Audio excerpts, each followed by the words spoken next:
Hello my dear students, welcome to the MS science academy. मैं हूं मीनू श्रीवास्तव और आज हम बात करेंगे आपके फार्मास्यूटिकल ऑर्गेनिक केमिस्ट्री 301 के यूनिट 1 के बारे में, जिसमें आज हमने जो टॉपिक लिया है वो है benzene, analytical, synthetic and other evidences in the derivation of structure of benzene. ठीक है, इसके अंदर हम बेंजीन का स्ट्रक्चर कैसे डिराइव हुआ उसके बारे में बात करेंगे और उसके क्या क्या एविडेंसेस हैं जिससे ये प्रूव हो जाए कि बेंजीन जो है वो इस तरीके का स्ट्रक्चर है। ठीक है, चलिए, तो सबसे पहले बेंजीन को ढूंढने वाले ये कह सकते हैं कि बेंजीन को सबसे पहले रिसीव किसने किया? माइकल फैराडे ने 1825 में। 1825 में माइकल फैराडे जो थे, माइकल फैराडे ने इसको रिसीव किया ऑयल गैस में, इन ऑयल गैस। ठीक है, और यहाँ पर 1825 में माइकल फैराडे ने इसको रिसीव किया और 1845 में हाफमान ने ये कंफर्म किया कि पेट्रोलियम के अंदर बेंजीन होती है। ठीक है, 1845 में जो है हाफमान ने कंफर्म किया, हाफमान कंफर्म्ड बेंजीन इन पेट्रोल या पेट्रोलियम। ओके, सो यहाँ पर जो है इसके बाद जो अब ये पेट्रोलियम प्रोडक्ट जो मिल रहा था कि आखिर ये पेट्रोलियम प्रोडक्ट है कैसा, मतलब ये बेंजीन जो है जो मिल रहा है इसका स्ट्रक्चर पे बातचीत शुरू हो गई। ठीक है, तो बेंजीन की आखिर इसके अंदर कितने कार्बन हैं, कितने हाइड्रोजन हैं, इसको डिटरमाइन किया गया मॉलिक्यूलर वेट डिटर्मिनेशन से।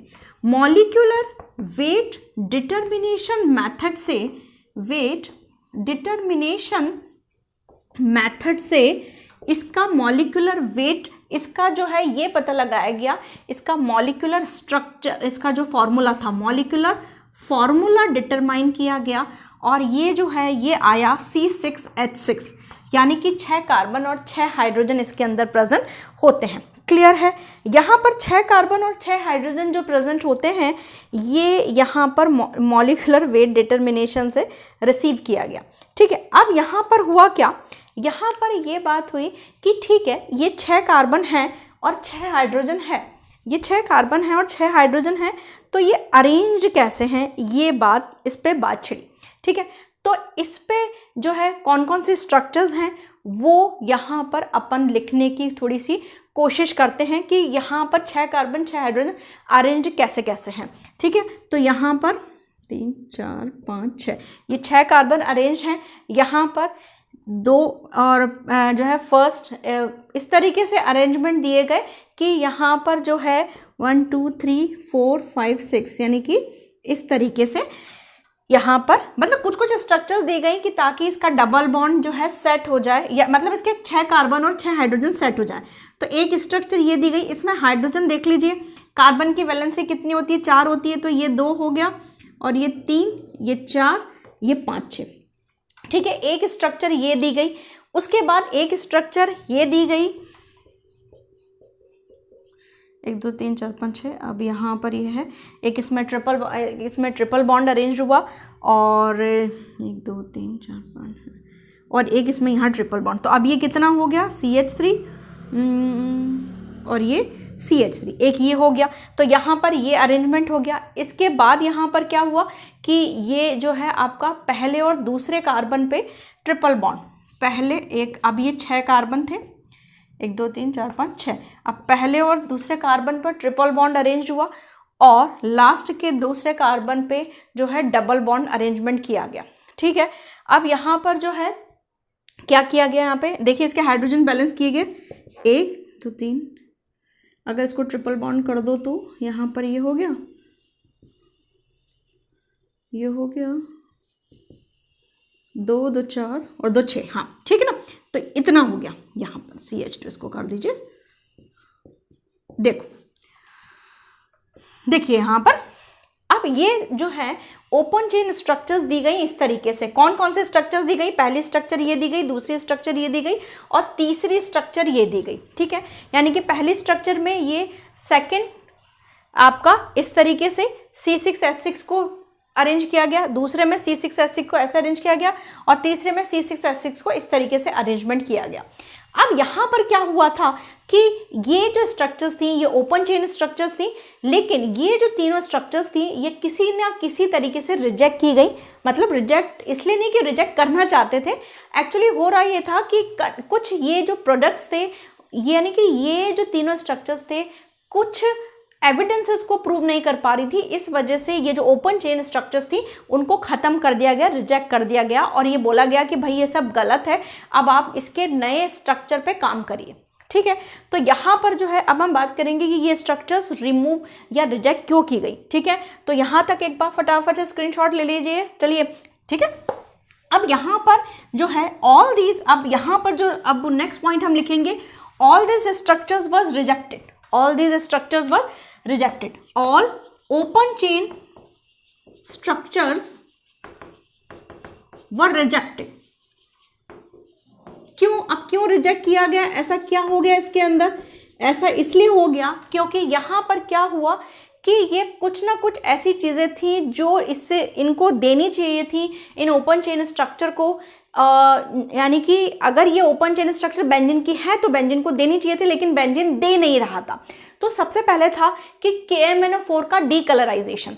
तो एक बेयर्स रिएजेंट होता है, सबसे पहला है D colourise of KMnO4 potassium permanganate. KMnO4 जो होता है ये आपका बेयर्स रिएजेंट है, और ये जो बेयर्स रिएजेंट है यानी कि जो KMnO4 है वो आपका पर्पल कलर का होता है, और जो आपके अनसैचुरेटेड कंपाउंड्स हैं उनको जांचने का या उनको परखने का एक तरीका है कि वो जब अनसैचुरेटेड सॉल्यूशंस में जब KMnO4 को डाला जाता है तो वो उसको डीकलराइज कर देते हैं। ठीक है, तो लेकिन बेंजीन यहाँ पर KMnO4 को डीकलराइज नहीं कर रहा था, तो ये जो है एक बड़ी बात थी। ठीक, तो वहाँ पर सबके कान खड़े हो गए। दूसरा ये था कि जो आपके अनसैचुरेटेड कंपाउंड्स होते हैं, अनसैचुरेटेड कंपाउंड्स आपके एडिशन प्रोडक्ट्स बहुत अच्छे से देते हैं। एडिशन प्रोडक्ट्स क्या होते हैं कि जैसे ये कोई अनसैचुरेटेड कंपाउंड है तो यहाँ पर ये बॉन्ड टूटेगा और ये जैसे इससे XY रिएक्ट कर रहा है तो यहाँ पर ये XY लग जाएगा। ठीक है, तो ये एडिशन प्रोडक्ट हो गया कि इसका जो डबल बॉन्ड या ट्रिपल बॉन्ड है वो ब्रेक होगा और किसी दूसरे कंपाउंड को ऐड करेगा। ठीक है, लेकिन यहाँ पर एडिशन प्रोडक्ट्स नहीं आ रहे थे, does not give addition products. ठीक है, समझ में आ रहा है? ये एक बड़ी गफलत हो रही थी कि बड़ी जो है एडिशन प्रोडक्ट्स नहीं आ रहे थे। तीसरा ये है कि ये हाइपोक्लोरस एसिड और आपका हेलोजन एसिड्स के साथ रिएक्ट नहीं कर रहा था। ठीक है, यानी कि जो बेंजीन था वो आपका हाइपोक्लोरस एसिड और आपका हेलोजन एसिड के साथ रिएक्ट नहीं कर रहा था, लेकिन जो आपकी ओपन चेन स्ट्रक्चर है उस हिसाब से देखा जाए तो रिएक्ट करना चाहिए था, लेकिन बेंजीन नहीं कर रहा था। ठीक है, तो यहां पर जो है does not form addition with hypochlorous acid, HOCl जिसे हम बोलते हैं, HOCl एंड हेलोजन एसिड। ठीक है, हाइपोक्लोरस एसिड और हेलोजन एसिड। ठीक है, अब यहाँ पर जो है ये जो चीज़ें थी कि कहीं ना कहीं ये ओपन चेन स्ट्रक्चर जो है इन चीज़ों की वजह से रिजेक्ट हुए जा रहा था।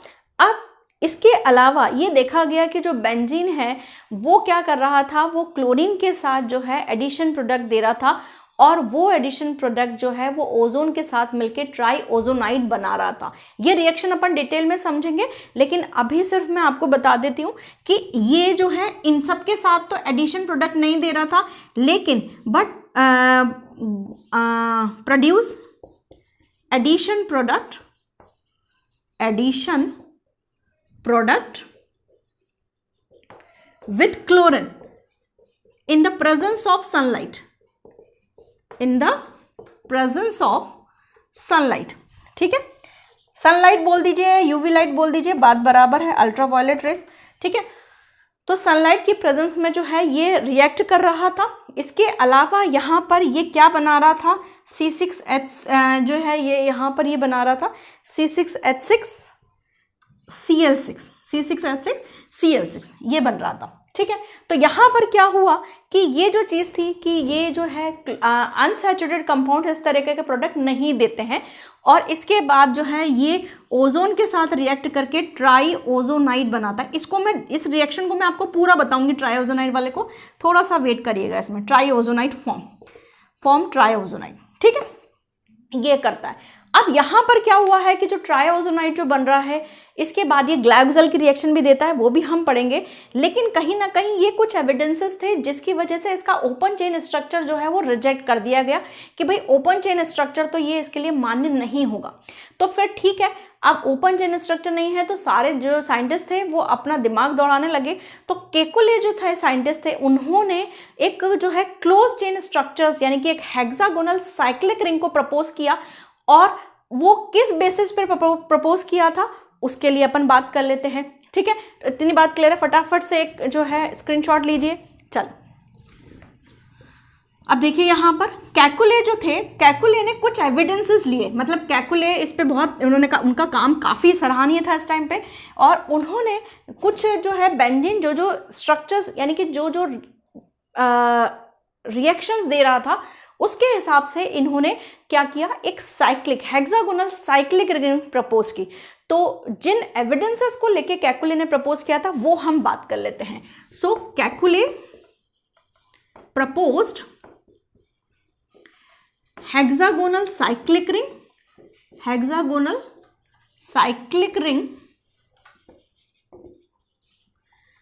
with few evidences। अब वो क्या एविडेंसेस थे, और वो एविडेंसेस कहीं ना कहीं बेंजीन की रिंग को भी जो है बेंजीन के रिंग को सपोर्ट कर रहे थे। सबसे पहला था कि जब बेंजीन को आप मोनो सब्स्टिट्यूशन प्रोडक्ट्स में लेके जाते हैं तो वहाँ पर जो है आपको जो क्लोरीन मोनो सब्स्टिट्यूशन प्रोडक्ट में अगर आपको जाएंगे तो वहाँ पर जो है वो आपको एक ही तरीके का प्रोडक्ट मिलता है। तो सबसे पहले जो है during mono substitution reaction, in mono substitution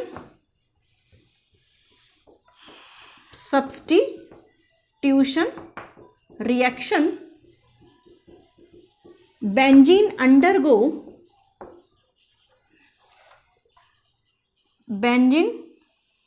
undergo C6H6Cl C6H5Cl। इसको मैं बता देती हूँ कैसे बनेगा, ये इस तरीके से बनेगा ये, ठीक है। अब इसका मतलब ये है कि अब ये देखा गया, बार बार जो है हाइड्रोजन को लगा के देखा गया कि कहीं ये वाला कार्बन अलग है, वो वाला कार्बन अलग है, या वो वाला हाइड्रोजन अलग है। तो ये देखा गया कि जो सारे हाइड्रोजन्स हैं वो आपके सेम हैं, यानी कि इसको पहले इस तरीके से लिख लो, ये Cl2 और ये यहाँ पर जो है ये आपका Cl, ठीक है। It means all hydrogen same, यानी कि सारी हाइड्रोजन कैसी है, सेम। यानी कि ये क्लोरीन यहाँ भी जुड़ सकता है, यहाँ भी जुड़ सकता है, यहाँ भी जुड़ सकता है, यहाँ भी, यानी सारी हाइड्रोजन क्या है, सेम है। यानी मोनो सब्स्टिट्यूशन में जो क्लोरीन है या सब्स्टिट्यूटेड जो चीज़ है वो आपकी कहीं भी जुड़ जाती है, मतलब हाइड्रोजन को वो सब्स्टिट्यूट कर रही है, तो वो इसका मतलब सारी हाइड्रोजन क्या है, सेम है। अब अगर हम इसको डाई सब्स्टिट्यूशन पे लेके जाएं तो हमें 3 तरीके के आइसोमेरिक प्रोडक्ट मिलेंगे। इन डाई सब्स्टिट्यूशन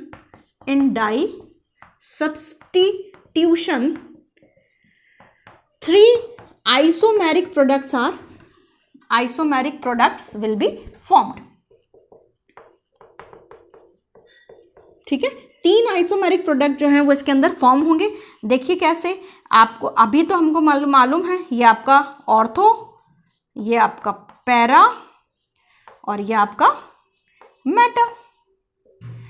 अच्छा एक और चीज वो अभी मैं बताऊंगी, हाँ ठीक है। आपका ortho, Meta, para 3 isomeric products मिलते हैं यहाँ पे। एक ये इसका जो है कैकुले ने कहा कि भाई जो मेरी रिंग मैं जो प्रपोज करने वाला हूँ उसका एविडेंसेस ये भी है। तीसरा एविडेंस ये था कि जब बेंजीन का हाइड्रोजनेशन किया गया तो वहाँ पर साइक्लोहेक्सेन मिला, और सेम साइक्लोहेक्सेन जब 1,6-डाइब्रोमो को जब हम जिंक के साथ रिएक्ट करते हैं तो सेम साइक्लोहेक्सेन प्रोडक्ट मिलता है। इसका मतलब ये है कि इसके अंदर कहीं ना कहीं रिंग स्ट्रक्चर एग्जिस्ट करता है, ठीक है। तो थर्ड जो चीज़ थी वो थर्ड थी कि जब बेंजीन का hydrogenation in hydrogenation of benzene जो बेंजीन का जो हाइड्रोजनेशन था उसके बाद इसमें क्या मिला हमको, साइक्लोहेक्सेन विद निकल पाउडर। निकल पाउडर के साथ जब रिएक्ट करेंगे तो हमको क्या मिलेगा, साइक्लोहेक्सेन मिलेगा, साइक्लोहेक्सेन। ठीक है, स्ट्रक्चर मैं इसकी यहां लिख देती हूं। ठीक है, अब यहां पर जो हुआ है ये आप निकल के साथ जब रिएक्ट करोगे ना, निकल पाउडर के साथ, ठीक है, तो यहां पर क्या हो जाएगा, ये आपका साइक्लोहेक्सेन आपको मिलने लग जाएगा। और इसमें टेम्परेचर जो होता है इस रिएक्शन में 200 डिग्री सेल्सियस रखा जाता है। और सेम प्रोडक्ट हमें किसके साथ मिलता है, हमें 1,6-डाइब्रोमो के साथ भी जो है यही प्रोडक्ट मिलता है। 1,6-डाइब्रोमो को मैं यहाँ बना देती हूँ, 1 2 3 4 5 6।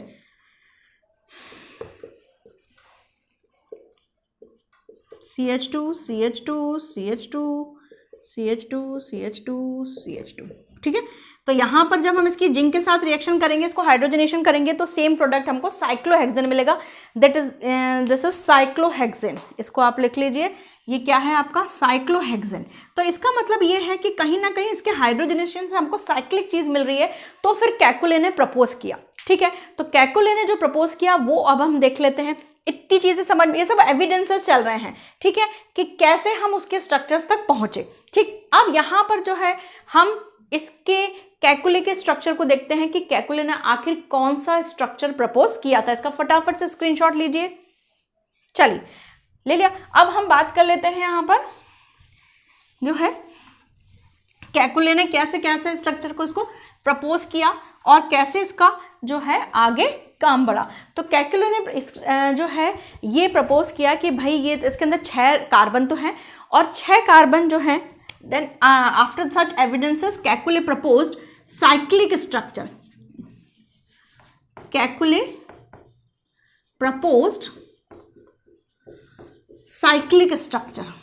ठीक है, साइक्लिक स्ट्रक्चर जो है इसके अंदर उन्होंने ये कहा कि 6 कार्बन और 6 हाइड्रोजन जो हैं वो डबल बॉन्ड के साथ 6 हाइड्रोजन और 3 डबल बॉन्ड, और डबल बॉन्ड जो हैं वो आपके अल्टरनेटिव हैं, अल्टरनेटिव। ठीक है, यानी कि ये 6 कार्बन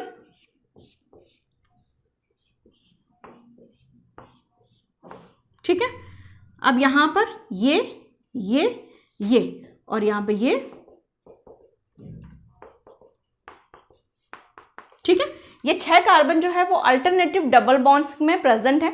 ठीक है, तो यहां पर जो है कैकुले ने अब ये 6 कार्बन के स्ट्रक्चर और 6 हाइड्रोजन के स्ट्रक्चर प्रपोज की। लेकिन यहाँ पर जो है ये जो चीज़ें हैं कि मोनो सब्स्टिट्यूशन मिलना, आपके 3 डाई सब्स्टिट्यूशन मिलना और उसके बाद जो है साइक्लोहेक्सेन का बनना, ये सब तो आपके कैकुले को फेवर करते थे।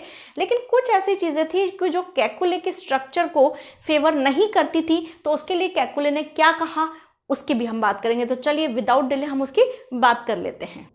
चलिए अब हम बात कर लेते हैं कि हमारे जो कैकुले ने स्ट्रक्चर की थी, जो कैकुले ने स्ट्रक्चर प्रपोज किया था उसके सिंथेटिक एविडेंसेस क्या लिए थे उन्होंने, और कैसे जो बेंजीन की स्ट्रक्चर है वो cyclic structure with 3 double bond prove हुई थी। इससे पहले हम 2 सेकंड ये बात करें कि कुछ एनालिटिकल टेक्निक्स के थ्रू भी, यानी कुछ एनालिटिकल एविडेंसेस जो हैं, एनालिटिकल एविडेंसेस कौन कौन से हैं बेटा, एनालिटिकल एविडेंसेस हैं आपके एक्चुअली कुछ एनालिटिकल एविडेंसेस ने ये प्रूव किया कि आपका जो बेंजीन है वो प्लेनर स्ट्रक्चर है। Evidences prove benzene is a planar structure, benzene is a planar structure. ठीक है ना। अब वो एविडेंसेस कौन से थे, वो थे आपका रमन स्पेक्ट्रा, आपके एक्सरे क्रिस्टलोग्राफी, इसके बाद आपका डाइपोल मूवमेंट, इसके अलावा आपका इलेक्ट्रॉन डिफ्रैक्शन स्टडीज़ जो थी, उन्होंने कहीं ना कहीं ये प्रूव किया था कि जो बेंजीन है वो एक प्लेनर स्ट्रक्चर है और कार्बन और हाइड्रोजन जो हैं वो दोनों एक ही प्लेन में मौजूद हैं। ठीक है, तो कौन कौन से थे, एक्सरे क्रिस्टलोग्राफी, ठीक है, उसके बाद जो है आपका डाइपोल मूवमेंट के अंदर ये प्रूव हुआ था। इसके अलावा आपका रमन स्पेक्ट्रा,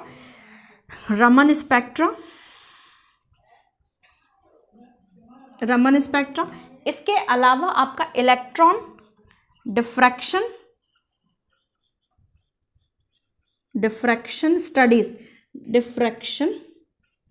स्टडीज जो है वो कहीं ना कहीं इस चीज को प्रूव करती थी। ठीक है, एक्सरे क्रिस्टलोग्राफी, डाइपोल मूवमेंट जो है आपका, रमन स्पेक्ट्रा और इलेक्ट्रॉन डिफ्रैक्शन स्टडीज ने ये प्रूव किया था कि जो आपका वो है, prove that benzene is a planar structure, benzene is a planar structure and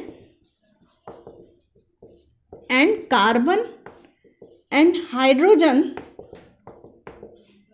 present on the same plane।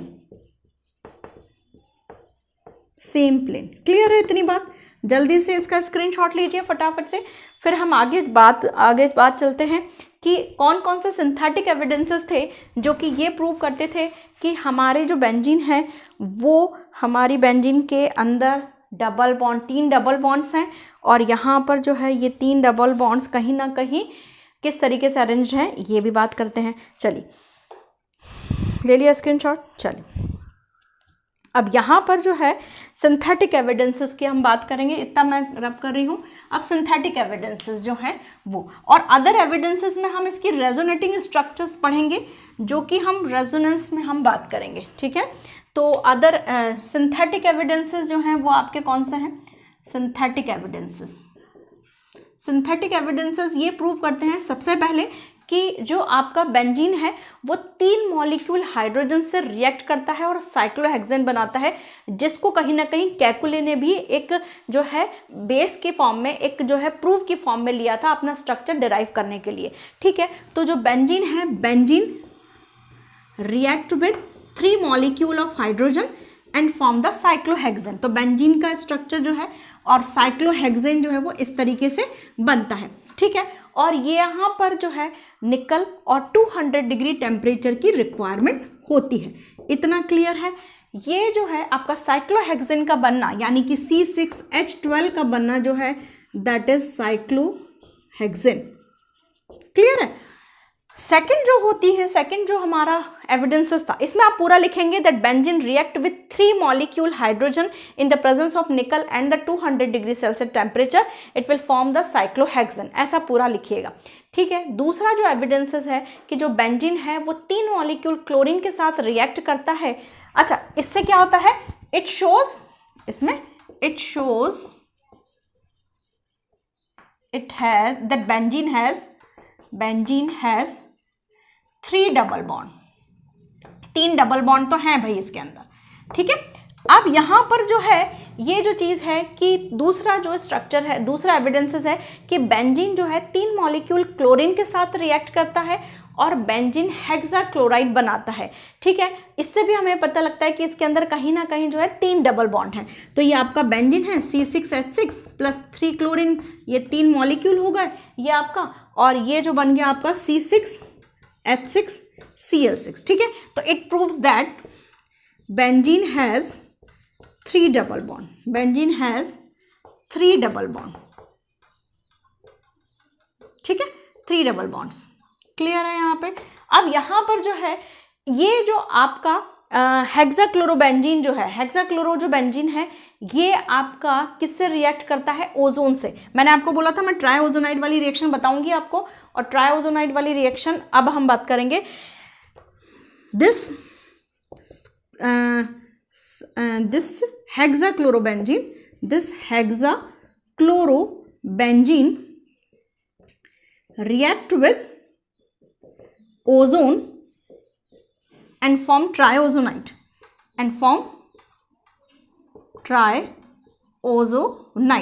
ठीक है, अब ये रिएक्शन देख लीजिए यहाँ पर। सबसे पहले ये जो आपका बेंजीन था, बेंजीन से किस तरीके से रिएक्ट होगा ये। ठीक है, अब यहाँ पर 6 क्लोरीन लगे हुए हैं और 6 ही हाइड्रोजन लगे हुए हैं। ठीक है, हाइड्रोजन यहाँ लगे हुए हैं, वो मैं शो नहीं कर रही हूँ। ठीक है, अब क्या हुआ है यहाँ पर, जब ये 3 मॉलिक्यूल ओजोन के साथ रिएक्ट करेगा तो ये क्या बनेगा? ट्राइओजोनाइड। ठीक है, अब यहाँ पर ये किस तरीके से बनता है ये आप इसको समझ लीजिए। ट्राइओजोनाइड की रिएक्शन,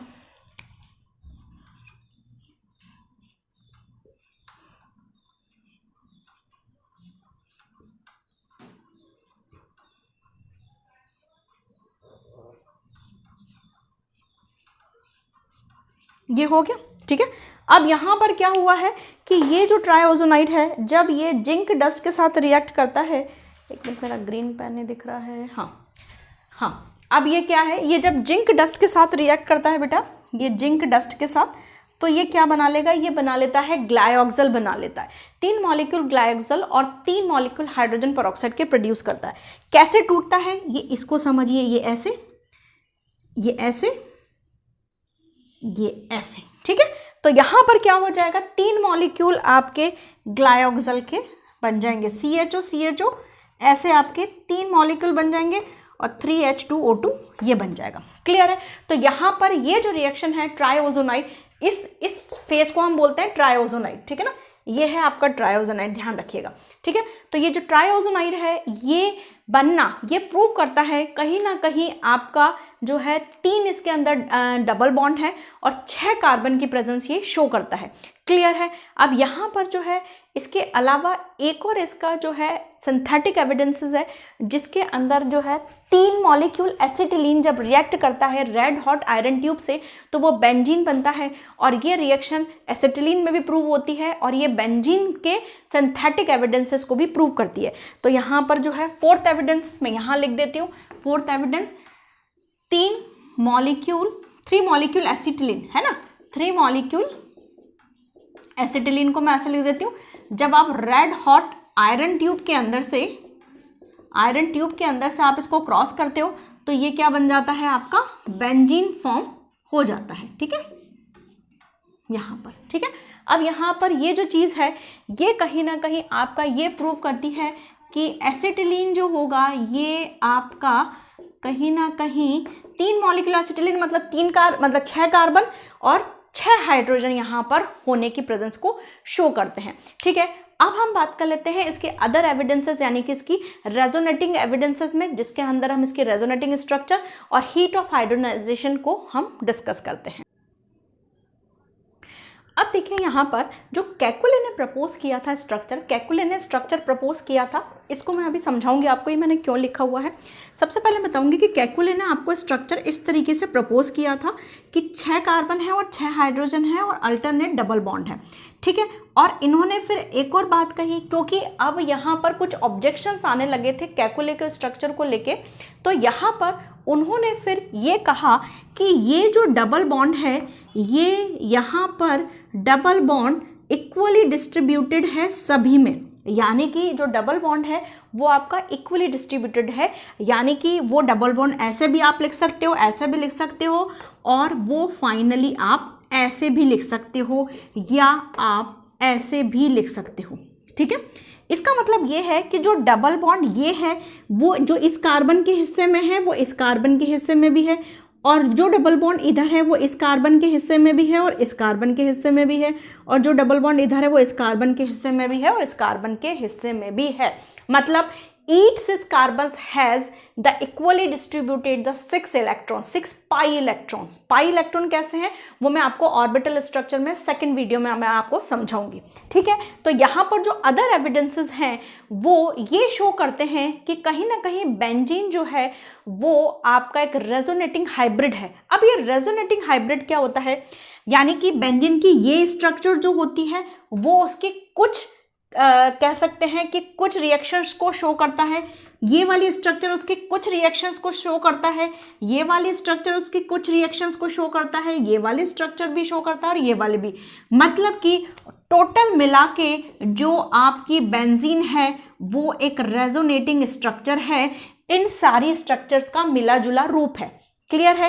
रेजोनेंस मतलब कि एक आपका कॉन्ट्रीब्यूशन, ठीक है, यानी बेंजीन की सारी प्रॉपर्टीज को प्रूव करने के लिए ये भी उतना ही रिस्पॉन्सिबल है, ये भी है, ये भी है, ये भी है, ये भी है और ये भी है। क्लियर है। तो यहाँ पर जो है बेंजीन, एक मिनट मैं कैमरा देख लेती हूँ सही है कि नहीं है। हाँ सही है, कैमरे का वो ट्राइपॉड थोड़ा सा गड़बड़ हो रहा है तो हो जाता है, ठीक है। तो यानी कि बेंजीन का जो कंक्लूडेड फॉर्म है वो इन सारी स्ट्रक्चर का मिला जुला रूप है। तो ये सारे स्ट्रक्चर उसकी रेजोनेटिंग हाइब्रिड कहलाएंगी। तो मैंने लिखा है बेंजीन, अदर एविडेंसेस में benzene is the resonating hybrid of following structure. ये दोनों कैकुले ने प्रपोज की थी, इसीलिए कैकुले स्ट्रक्चर, और ये दोनों डेवार ने प्रपोज की थी, ये तीनों डेवार ने प्रोड्यूस की थी, तो प्रपोज की थी, तो डेवार स्ट्रक्चर। लेकिन कैकुले की स्ट्रक्चर का कंट्रीब्यूशन हम 80% मानते हैं, यानी कि बेंजीन की 80% प्रॉपर्टीज को कैकुले की स्ट्रक्चर्स प्रूव करती हैं, ठीक है, और डेवार के स्ट्रक्चर्स को 20% हम मानते हैं। इसमें कुछ वो नहीं है, लेकिन यह है कि ये डेवार के स्ट्रक्चर्स केवल इसके कुछ ही स्ट्रक्चर्स को या कुछ ही प्रॉपर्टीज को एविडेंसेस के फॉर्म में देती है, ठीक है। अब यहाँ पर हुआ ये है कि ये समझ में आया है हमारे पास कि जो 6 इलेक्ट्रॉन है, यानी कि 6 कार्बन और 6 आपके हाइड्रोजन हो गए, लेकिन ये जो पाई इलेक्ट्रॉन है, ये आपको पता होना चाहिए कि जो डबल बॉन्ड होते हैं उसमें जो इलेक्ट्रॉन्स यूज होते हैं उन्हें हम पाई इलेक्ट्रॉन बोलते हैं, ठीक है। और ये जो पाई इलेक्ट्रॉन्स होते हैं ये डीलोकलाइज होते हैं, ठीक है। तो इसमें यहां पर जो आपके नॉर्मल कार्बन कार्बन जो सिंगल बॉन्ड होती है उसकी बॉन्ड लेंथ होती है 1.454 एंगस्ट्रम, यानी कि normal carbon carbon single bond की जो बॉन्ड लेंथ है दैट इज 1.4 एंगस्ट्रम, और जो आपकी नॉर्मल डबल बॉन्ड है उसकी जो लेंथ होती है that is 1.34 angstrom. Carbon carbon double bond की होती है 1.34 एंगस्ट्रम। लेकिन जो बेंजीन के डबल बॉन्ड की जो आप बॉन्ड लेंथ देखोगे, but in benzene the bond length is 1.40 angstrom, मतलब कि ना ये सिंगल बॉन्ड लिए हुए है ना ये डबल बॉन्ड कैरेक्टरिस्टिक है, ये एक मीडियोकर कैरेक्टरिस्टिक है, यानी कि कभी ये डबल बॉन्ड शो कर रहा है कभी ये सिंगल बॉन्ड। इसका मतलब ये है कि ये जो आपके पाई इलेक्ट्रॉन हैं ये डीलोकलाइज हैं, पाई इलेक्ट्रॉन्स डीलोकलाइज है। इस वर्ड को आप पकड़िएगा कि जो पाई इलेक्ट्रॉन्स हैं ये डीलोकलाइज हैं, ये इधर उधर घूमते रहते हैं रिंग के अंदर, इधर उधर कहीं बाहर नहीं, रिंग के अंदर ये घूमते रहते हैं, ठीक है। तो ये 1.40 एंगस्ट्रम की बॉन्ड लेंथ इसको एक एक्स्ट्रा स्टेबिलिटी प्रोवाइड करती है, जो कि है due to the delocalised pi electrons, due to the, यहां पूरा लिख लीजिएगा, due to delocalised pi electron, ठीक है। इतनी बात क्लियर है। अब यहां पर क्या हुआ है, एक अदर एविडेंसेस में आता है जो कि हीट ऑफ हाइड्रोजनेशन का कंसेप्ट है। हीट ऑफ हाइड्रोजनेशन, इसको मैं रब कर रही हूं, इसको फटाफट से स्क्रीनशॉट ले लीजिए, नहीं तो फिर आप लोग वीडियो में बोलते हैं कि आप हमें स्क्रीनशॉट लेने का टाइम नहीं देती हैं, ठीक है। ले लिया फटाफट से। चलिए अब हमारे पास जो है एक अदर एविडेंसेस में जो आता है, अदर एविडेंसेस में पहला बॉन्ड लेंथ का कंसेप्ट आ गया, ठीक है।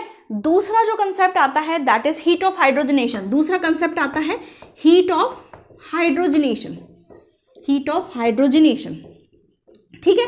हीट ऑफ हाइड्रोजनेशन क्या कहता है बेटा, हीट ऑफ हाइड्रोजनेशन ये बोलता है कि आपके जो डबल बॉन्ड्स हैं उनको सैचुरेट करने में लगने वाली एनर्जी, ठीक है। तो अगर आप देखो 3 डबल बॉन्ड हैं, जनरली 3 पर डबल बॉन्ड को सैचुरेट करने में 28.6 लगता है, तो 3 डबल बॉन्ड को सैचुरेट करने में कितना लगेगा, 28.6 को अगर आप करोगे तो ये आपका आता है 85.8 किलो कैलोरी। दोबारा मैं समझा रही हूं, हीट ऑफ हाइड्रोजनेशन क्या है, हीट ऑफ हाइड्रोजनेशन है आपका एक डबल बॉन्ड को सैचुरेट करने में लगने वाली एनर्जी, एक डबल बॉन्ड को सैचुरेट करने में लगने वाली एनर्जी। बेंजीन के अंदर कितने डबल बॉन्ड है, 3, तो एक डबल बॉन्ड को लगने में सैचुरेट करने में लगने वाली एनर्जी 28.6 है, तो 3 डबल बॉन्ड को सैचुरेट 85.8 किलो कैलोरी। लेकिन यहां पर जो एनर्जी लगती है that is 49, but in benzene heat of hydrogenation, HOH, heat of hydrogenation is 49.8 kilo calorie. अब देखिए अगर एनर्जी कम है तो स्टेबिलिटी क्या होगी, ज़्यादा, ये ध्यान रखिएगा। अगर एनर्जी कम है तो स्टेबिलिटी ऑब्वियसली ज़्यादा होगी। अगर आप में एनर्जी ज़्यादा है तो आप रैंडमली घूमते रहेंगे इधर उधर, ठीक है, तो और अगर एनर्जी कम है तो एक जगह बैठे रहेंगे।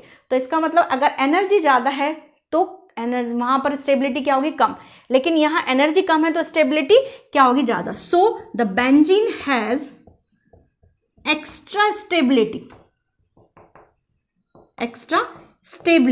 और ये जो आपका डिफरेंस है 85.8 और 49.8 का, ठीक है, और इसे ही हम क्या बोलते हैं, this extra stability is known as the resonating energy.